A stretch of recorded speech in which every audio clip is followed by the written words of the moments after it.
Revenue పరిధిలో BRT colony బొగ్గు ప్లాంట్ల నుంచి వెలువడే విషవాయువులతో నరకాన్ని అనుభవిస్తున్నారు. దీంతో తమను కాపాడాలి అంటూ బీఆర్టీ కాలనీ వాసులు కొన్ని రోజులుగా ఆందోళన వ్యక్తం చేస్తున్నారు. కాలుష్యంలో వ్యాధులకు గురవుతున్నామంటూ నిరసన వ్యక్తం చేస్తున్నారు. ఇక విషవాయువులు ఊపిరాడనీయకుండా చేస్తున్నాయని ఆవేదన చెందుతున్నారు.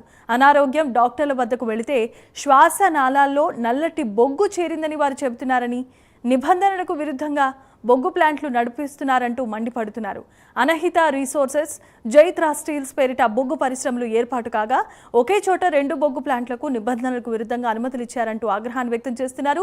బొగ్గు పరిశ్రమల ఏర్పాటుపై సమగ్రమైన విచారణ చేపట్టి చర్యలు తీసుకోవాల్సిందిగా బీఆర్టీ కాలనీ వాసులు డిమాండ్ చేస్తున్నారు.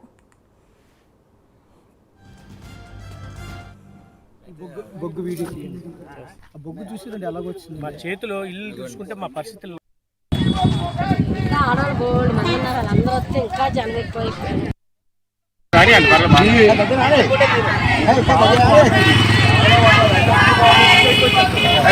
ఆపేస్తావు వెళ్ళిపోతావు తావుతూ మరి ఎదుర్కొంటే కంపెనీ ఆపాలి. అప్పుడు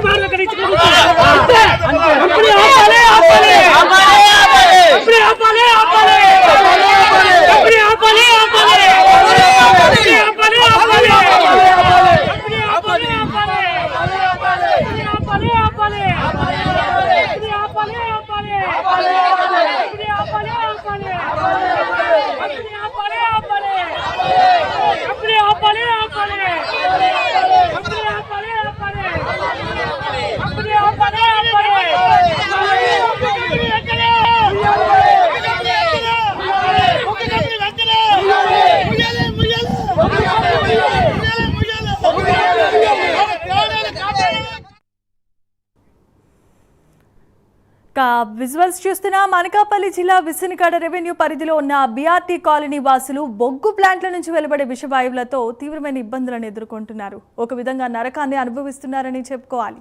దీంతో తమను కాపాడాలి అంటూ బీఆర్టీ కాలనీ వాసులు గత కొన్ని రోజులుగా ఆందోళన వ్యక్తం చేస్తున్నారు. కాలుష్యం కారణంగా వారు వ్యాధులకు గురవుతున్నామంటూ నిరసన వ్యక్తం చేస్తున్నారు. విషవాయువులు ఊపిరాడనీయకుండా చేస్తున్నాయని ఆవేదన చెందుతున్నారు. అనారోగ్యంతో డాక్టర్ల వద్దకు వెళితే శ్వాసనాళాల్లో నల్లటి బొగ్గు పేరుకుపోయిందని వారు చెబుతున్నారన్నారు. నిబంధనలకు విరుద్ధంగా బొగ్గు ప్లాంట్లు నడిపిస్తున్నారని, అనహిత రీసోర్సెస్, జైత్రా స్టీల్స్ పేరిట బొగ్గు పరిశ్రమలు ఏర్పాటు చేయగా ఒకే చోట 2 బొగ్గు ప్లాంట్లకు నిబంధనలకు విరుద్ధంగా అనుమతులు ఇచ్చారంటూ స్థానికులు ఆగ్రహాన్ని వ్యక్తం చేస్తున్నారు. ఇక బొగ్గు పరిశ్రమల ఏర్పాటుపై సమగ్రమైన విచారణ చేపట్టి చర్యలు తీసుకోవాల్సిందిగా బీఆర్టీ కాలనీ వాసులంతా డిమాండ్ చేస్తున్నారు.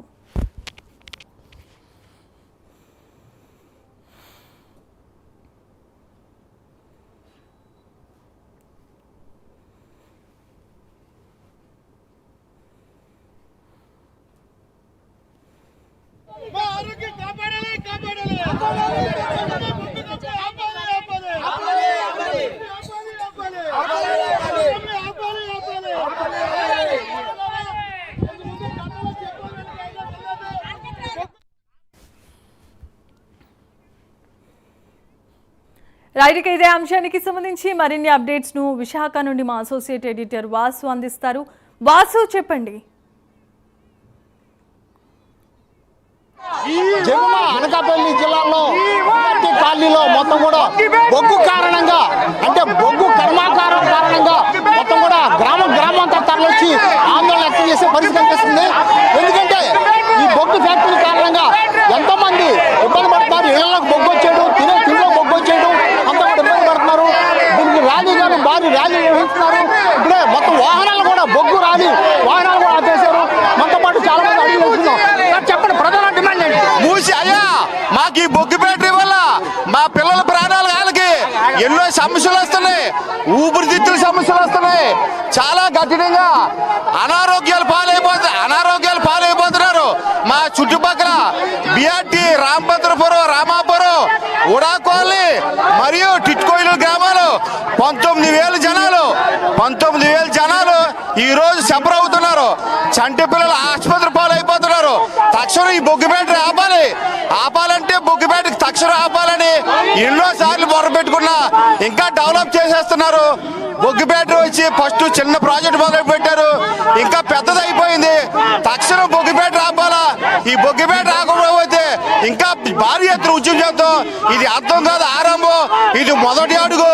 ఇది ఇంకా భారీ ఎత్తున ఈ బొగ్గుపేటపై ఉద్యమాలు చేస్తాం. మొత్తం కలెక్టర్ గారికి అందరికీ పెట్టాం కంప్లీట్లు. ఎవరు ఇప్పుడు అధికారులు అందరూ చర్య తీసుకొని ఈరోజు కార్యక్రమం మొదలు పెట్టాం. తక్షణం బొగ్గుపేట ఆపాలని మా జయం.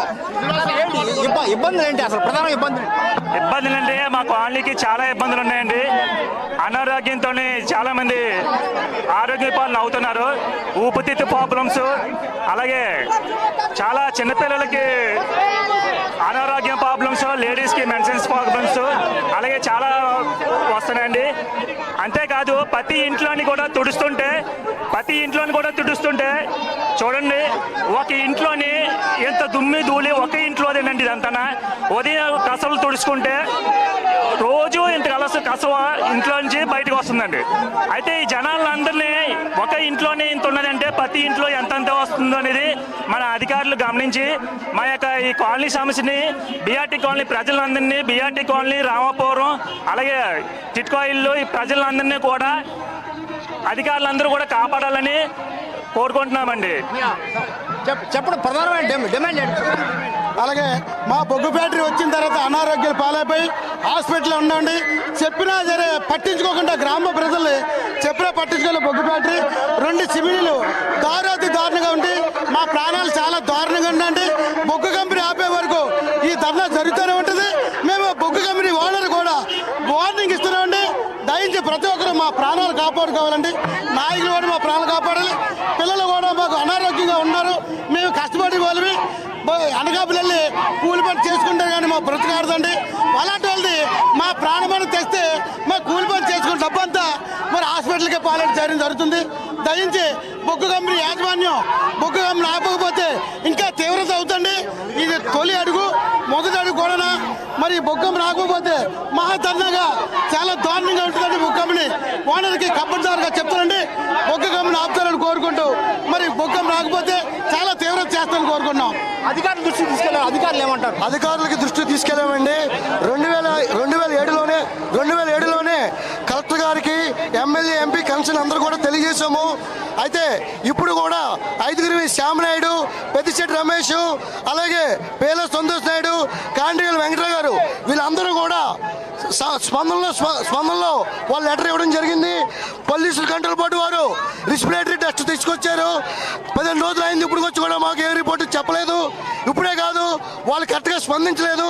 అసలు ఆ ఫ్యాక్టరీలో ఏం జరుగుతుంది, ఎంత పొల్యూషన్ రిలీజ్ చేయాలో ఇలాంటివేమీ కూడా మాకు తేడా చేయట్లేదు.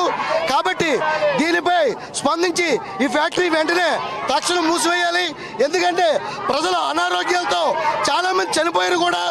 ఎందుకంటే చాలా వికృతంగా ఉంది. ప్రతి ఇంటి మీద డస్ట్ ఎక్కువగా వస్తుంది.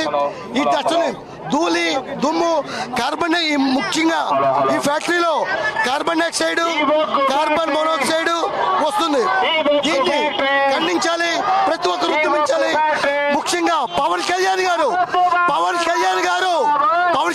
మీకు నమస్కారం చెప్తున్నాం. మీరు పర్యావరణ శాఖ మంత్రి పవన్ కళ్యాణ్ గారు దీనిపై దృష్టి సారించే బాధ్యత మీకు ఒక్కరిగా ఉంది. కాబట్టి మాకు న్యాయం చేస్తారని మీకు మనస్ఫూర్తిగా మా ఊరు తరపున అనేక గ్రామాలు ఉన్నాయి. ఈ అన్ని గ్రామాల ప్రజల ప్రాణాలు, అందరి ప్రాణాలు మీ చేతిలో ఉన్నాయి. సార్ నమస్తే అండి. మాది అనకాపల్లి జిల్లా, అనకాపల్లి మండలం, ఇసిరిగాడ పంచాయతీ, బీఆర్టీ కాలనీ గ్రామం అండి. మరి మా గ్రామంలో దగ్గరగా 2500 ఓట్లు ఉన్నారండి. అలాగే 4000 మంది వరకు జనాభా ఉన్నారండి. మరి మాకు 20 సంవత్సరాల క్రిందట ఇక్కడ ఏదో ఎక్కడి నుంచో వచ్చి బొగ్గు కంపెనీ పెట్టుకుంటామంటే కొంతమంది పర్మిషన్ ఇచ్చారండి. ఈ రోజు అది ఊరు పెరగడంతో పాటు బొగ్గు కంపెనీ అనేది పెరగడం జరిగిందండి. ఈ బొగ్గు కంపెనీ వాళ్ళు అనేకమైన రోగాలు, గొంతుకి ఇన్ఫెక్షన్లు, లోపల ఇన్ఫెక్షన్లు అయిపోయి ఎంతో అనారోగ్యాలతో బాధపడుతున్నామండి. అదేవిధంగా మా గ్రామంలో ఈ మధ్యకాలంలో మరీ పొల్యూషన్ ఎక్కువైపోయిన కారణంగా మా గ్రామంలో ఈ 4 రోజులు 4 చనిపోయారండి. రాత్రి కూడా కొంతమంది అనారోగ్యం వల్ల హాస్పిటల్లో జాయిన్ చేయడం కూడా జరిగింది. ఈయన వల్ల గొంతుకి ఇన్ఫెక్షన్లు, కడుపులో ఇన్ఫెక్షన్లు రావడం, ఆరోగ్యం పాడవడమే కాకుండా ఎంతో మంది కూడా ఇబ్బందులు పడుతూనే ఉన్నాయి. ఒక నీరు ఇలా పెడితే బకెట్తో నీళ్ళు తెల్లవారుస్తున్నాం, అలా నల్లగా తేలుతుందండి. దీనివల్ల మేము చాలా ఇబ్బంది పడుతున్నాం. కాబట్టి మన ఉప ముఖ్యమంత్రి గారు పవన్ కళ్యాణ్ గారు ఎవరైతే ఉన్నారో సార్, మీకు మరి మా గ్రామ ప్రజలందరి తరపు నుంచి వేడుకుంటున్నామండి. సార్ మీరు పర్యావరణానికి సంబంధించి ఎన్నో రకాలుగా మాకు కాబట్టి ఈ విషయంలో కూడా మీరు మాకు దయ ఉంచి మా అందరి దయ ఉంచి మా అన్నదమ్ముడిగా మాకు మీరు దయతో మేము అందరం చేతులెత్తి వేడుకుంటున్నామండి. మా మహిళలందరూ వేడుకున్నామండి. మాకు ఈ బొగ్గు కంపెనీని ఇక్కడి నుంచి తొలగించి మాకు న్యాయం చేసి ఈ బొగ్గు కంపెనీని తొలగిస్తారని మరీ కోరుకుంటూ మీకు పాదాభివందనాలు చేసుకున్నామండి. జై పవన్ కళ్యాణ్. తప్పకుండా ఏమేమో పవన్ కళ్యాణ్ కలర్ చేసుకోవాలని చెప్తున్నారు. ఇంకా చాలా మంది కూడా మాట్లాడే ఉన్నారు మహిళలు కూడా ఉన్నారు. ఏమంటారు చెప్పండి. ఏంటి మరి మాకు ఈ 30 సంవత్సరాలుగా కూడా మాకు మరి ఏదో చిన్న చిన్న విషయాలు మేము అనుకున్నా, కానీ ఇది చాలా కాలుష్యం ఎక్కువైపోయి మన బిఆర్టీ కాలనీలో